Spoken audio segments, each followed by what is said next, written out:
Nice. There is something about the sound of one cathode acoustic guitar and one non-cathode acoustic guitar. Playing in versions of chords. It's a spectacularly good sound. It's lovely. Thanks to these. Yeah, welcome first to Acoustic Paradiso on Andertons TV. He's Mick. I'm Mick. He's Mick. And I'm Peter. I'm Peter.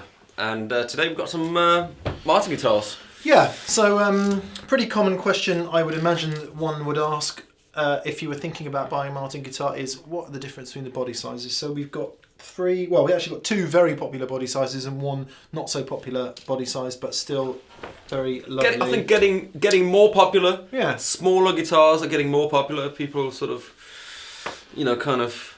Yeah. I don't know why, but it's kind of. If you look at how the acoustic guitar developed, and Martin played a huge hand in all of that. Martin, would you agree, Pete? Probably the most important acoustic guitar manufacturer of all time. Definitely agree. Yes, because lots of innovations such as the X bracing, 14th fret neck joint, sort of even kind to a certain degree the use of steel strings and the Dreadnought guitar being the most copied shape guitar in the world. It's kind of they've made some iconic guitars which are copied by most people, I would think, and inspired a lot of other designs that are kind of similar. Yeah. So and if it wasn't for that, then we wouldn't have other guitar manufacturers and making competition is a good thing. Yes, the history of the steel string acoustic guitar is intertwined absolutely with Martin's own history. Yeah.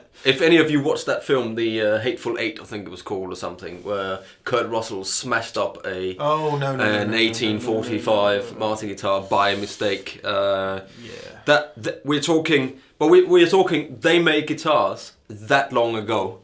It starts at 1833. Yes. So when people were some German bloke moved to America because. He was the violin makers guild wouldn't let him make if you make furniture, you can only make furniture and not instruments. Anyway, because it was a long story. You can look that up. It's all on the Martin website, and it's actually really interesting. I really like their story. It's a great story. Same family still after for over 180 years. It's still the same family running Martin. It's only run in a small place where they still are, and the factory is there since 1839 in Pennsylvania. So, respect, hats off. Yes, well done. Indeed. And we like them. But that's not what we're talking about. We're talking about sizes. We are. And so what happened was, rewind. Guitars were small. Yeah, back then. Until about 1930-ish. Then they got bigger. Yeah. And then everyone was obsessed with big guitars for ages. This is obviously a very detailed history of the acoustic guitar. Yeah. And then latterly, people like small body guitars again. So eventually, let's get to the point. Yeah. This is a Martin Triple O. This is a Martin Double O. And that is a Martin Triple O. Oh, I got the Triple O. Yeah. Oh, okay. So there you go. Hello, Triple O. Yeah. I thought we were playing the... Really? Yep. Oh yeah. Yeah. I thought I was playing the little. I thought I was playing the little one. It's funny because it does actually feel. There's not much in it. Yeah. When we say O, we mean zero. It's 000, not 00. So Martin do O, 00, 000, which is also the same shape as the OM, orchestra model, but a different scale length. And then they do a quadruple O, which is the largest one, which is also known as the M, I believe. Anyway, all this stuff is on the website. We don't have that. Right, so let's put some numbers on it. The double O is about 14.5 inches across. Yeah. This is 15 inches across, so it's not that much bigger. There's not much in it, but slightly less long as well, I would imagine, is it? We've got the... Yeah. Yeah, so it's about... scale length, half an inch. The body's about half an inch smaller on the Triple O. There's not much in it. The Double O, sorry. Yeah. Both 24.9 inch scale length, which is Martin's shorter scale length. Yeah. And if we just compare that to a Dreadnought, a D18, So that's just a shade under 16 inches across. So it's about an inch bigger, a little bit deeper, and then 25.4 inch scale length. We also picked these 3 guitars because they are all 18s. So they're all mahogany back and sides. Solid mahogany back and sides.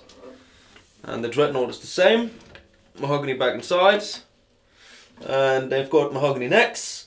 They've got they've actually got select hardwood necks, Pete. Select hardwood necks? Yes, because sometimes Martin might end up using Spanish cedar. Okay. This one here definitely looks like a... Spanish cedar and mahogany look interchangeable. You'd struggle to tell the difference. Oh, right, okay. Yeah, and they've been using it for years and years and years. Okay. Yeah. That's great. Yeah. But it little fact there. Little fact there. Oh, yeah. Ebony fingerboards and bridges. Yeah, ebony fingerboard and bridges. Scallop bracing. Yes. They've all got scallop bracing, actually. Yeah, forward shifted in these two. These two have got the same specs. This is a V. Forward shifted in that one. Yeah, forward shifted in that one. This has got a V neck, and it's slightly larger at the 12th fret. It is how do you say the 2/14th, 1/4, 2 1/4. I don't actually know. Oh, I see. Okay, yeah. 2 1/4. 2 1/4. 2 1/4. That's my Danish numbers. And that's interesting because the other 2 guitars have got Martin's low oval modified. Yeah, so it's called low oval that way. Yeah. And high performance taper that way. Yeah. So I always thought that the taper meant how deep it got, like from there to there. Yeah. But actually, it refers to the width there. And the width there. And they're 1 3/4 here. So this is the neck that was kind of developed for the Performance Artist Series guitar. Yeah. So it's still, it doesn't feel wide. Do you know what I mean? It kind of feels slim, but it's not. It's still 1 3/4. So you get a good knot spacing. And string spacing and knot. And not as wide here as that one, but yeah, this is probably a little bit more for the finger picking. Because you kind of got the space here.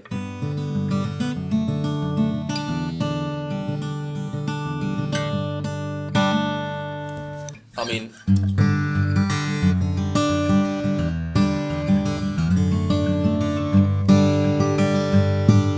there's just this beautiful sound. It's just, there is a Martin sound. I believe there is just the sound of a Martin guitar, and they kind of just they just build a box around that kind of sound. There's just something about a lightly built Martin guitar, mahogany, spruce. Yeah. What?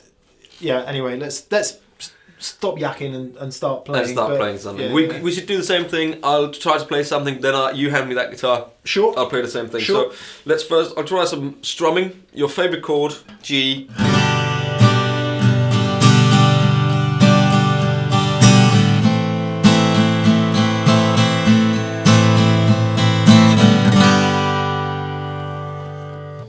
And we got the Neumann KM184s in the front, same chords.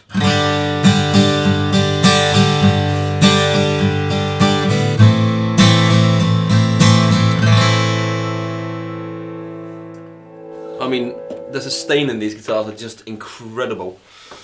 Right, and this is one of my favourite guitars, because I've got an OM, so I really like this.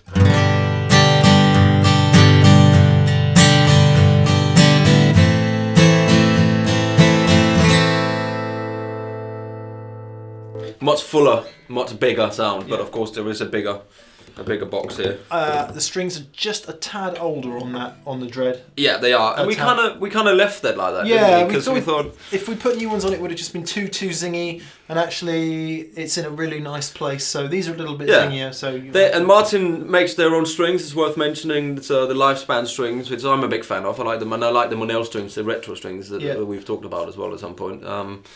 But definitely. Because when I record, I prefer the strings to be not old, but kind of played in a little bit. Yeah, a little bit on them. So you can always put a bit of top end in, or it's difficult to kind of, if it's too zingy, then.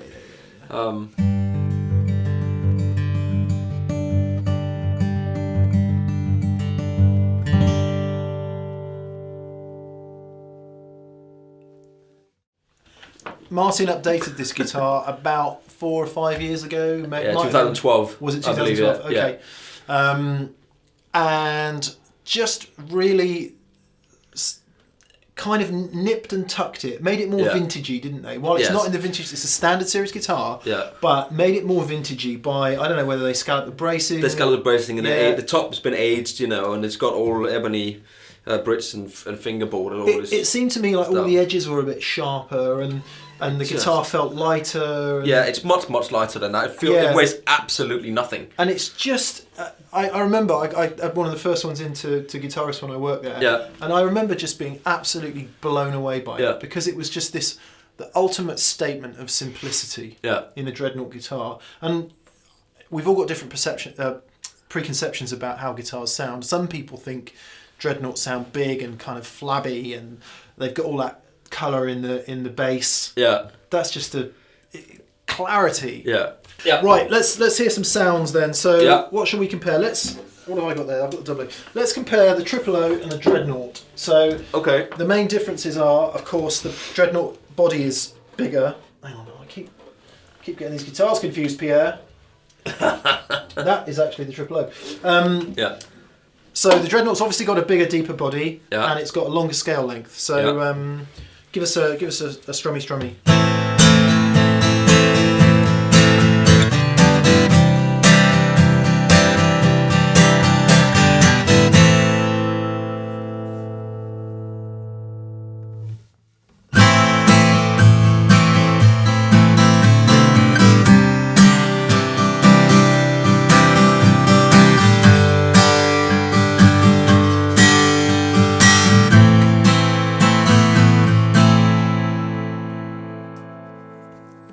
So it's a lighter tone. Yeah. Doesn't have as much bass, obviously, and obviously those strings. Those strings are a little bit more played in. Yeah, a little bit singier. Let's just swap over and do the same thing.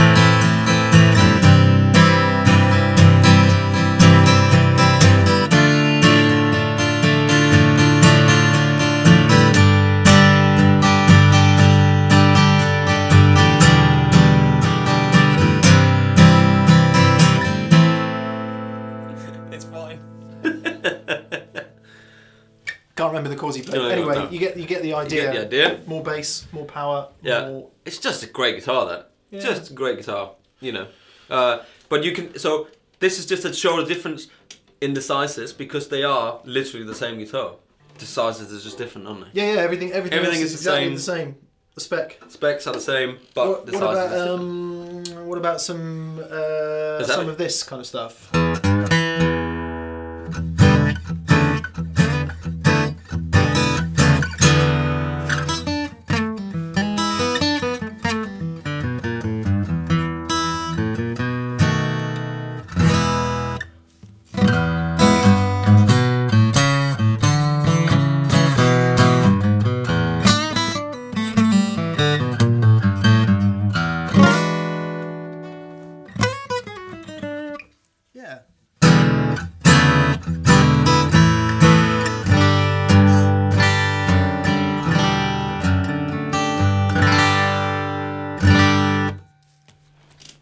Funny, I like the guitars in different ways. I love the sort of chewiness of that. Yeah. Because if you were gonna get in and pick, and you could,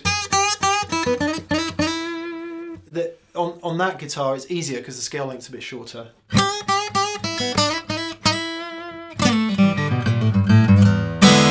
And I think you pick up a bit of mid-range chewiness, but you also lose a bit of body depth and size. So it kind of, so they're subtly different. And I think it's really important that if you're interested, you play both, because you might just assume that a smaller body is for you or a larger body is for you, but those preconceptions can be blown out of the water just when you get them under the fingers. Yeah. Oh, body size also, for me, it feels a bit big when I'm sitting with that guitar. I love the sound of it, but it feels, if I was standing up playing it, it'd be fine. Yeah. And recording too, quite often, you think you want, when you sit there and you play this for the first time and you go,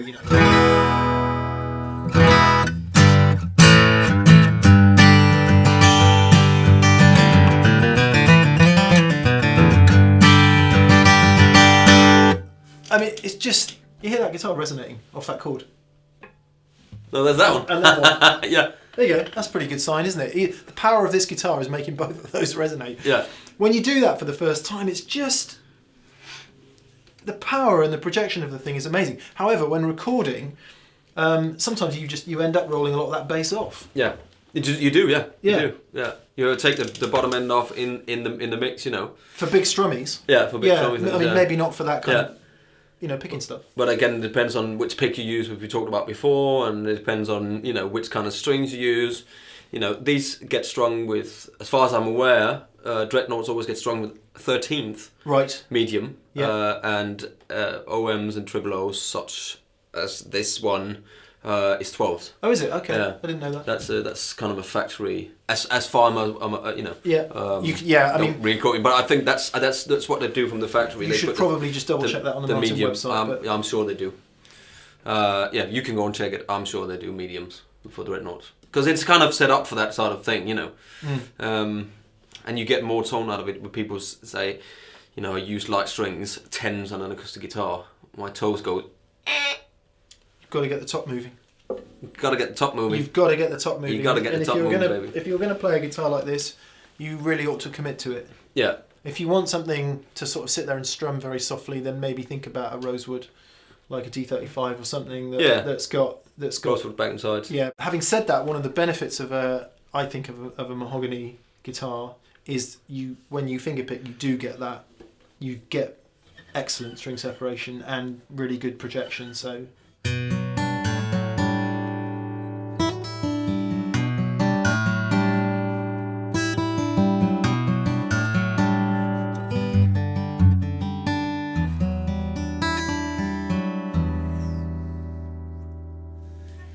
Play that on this. So even that, absolutely. Yeah, okay, let's not talk too much and let's just play because they deserve to be played.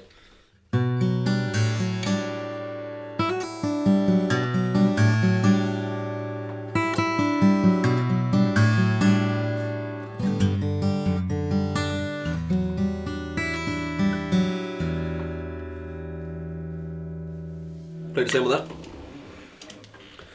I can feel this going. So this is the double O, remember? Double O.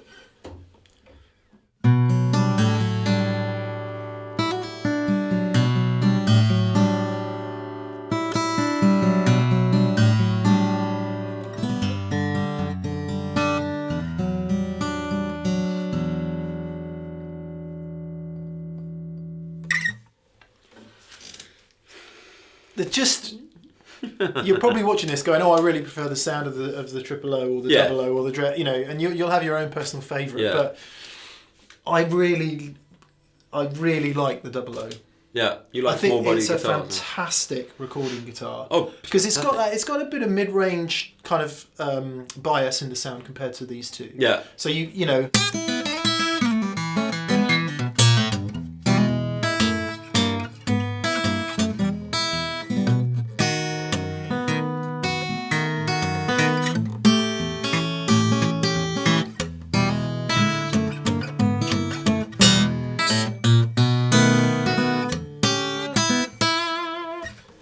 Here, this one.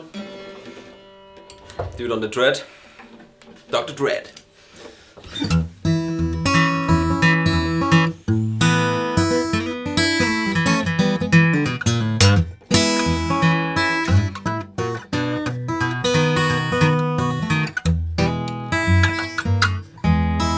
Wow. My brain's moving faster than my fingers, Pete. Yay! It happens. Actually, that'd be a good t-shirt. Yeah.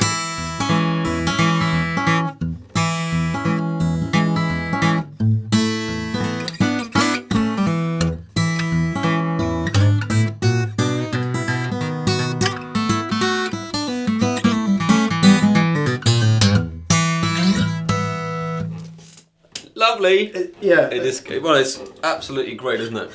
Maybe the. For those of you who's got this sharp eagle eyes on and going, oh, there's a hole there. Something missing. Martin never ships with the end pin in. It's in the case. Yes. They all come with cases. The reason for that is those of you who know how acoustic guitars are made will know that inside there is a block of wood which is what the sides are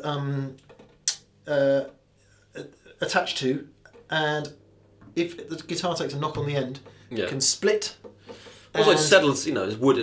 If it splits, it's a really costly repair. Yeah. So it's just easier to ship them out in because a lot of guitars get dropped in transit. Would you believe? They do, or stepped on, or whatnot. Things that we have seen. Things that we have seen. Yes. In fact, big boot right in here. There was a great picture on Facebook today of a Fender Tweed case. One of those Fender Tweed cases with 2 massive boot prints on the top, having come through an airline. Anyway, blah blah blah. Yeah. So there we go. That's I don't think there's much more to say really. It's just a comparison of shapes. Yeah. And sizes. I'm just going to say that I think that even though this 00, that 00.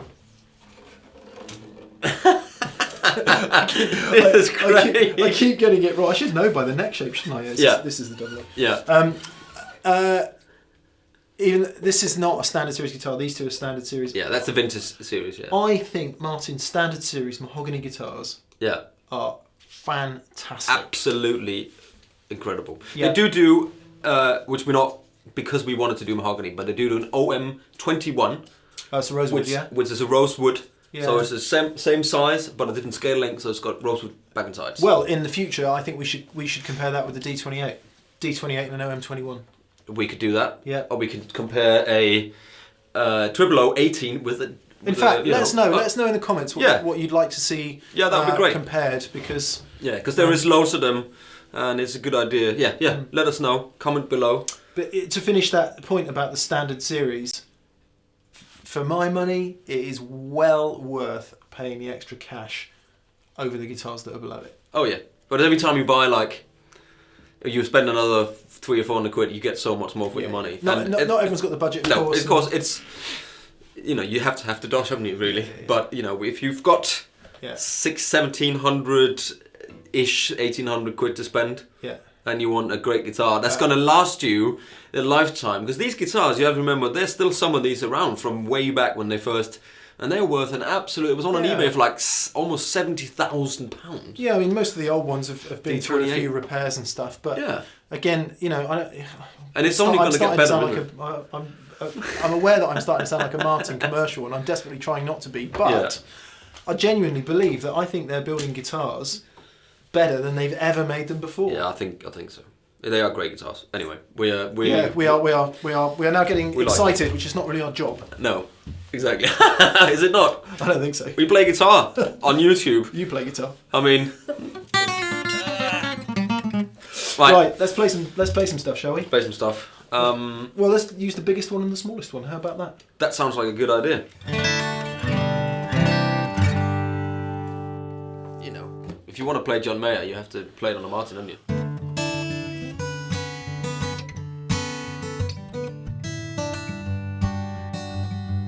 Whatever, something like that.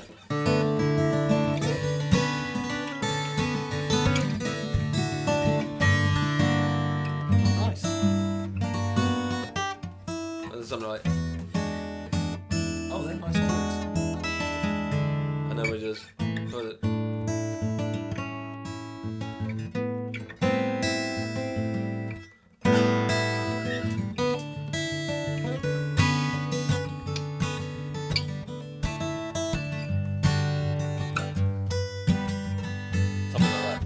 But I mean, listen to that sound though, Now I'm just faffing about, Oh, here we go.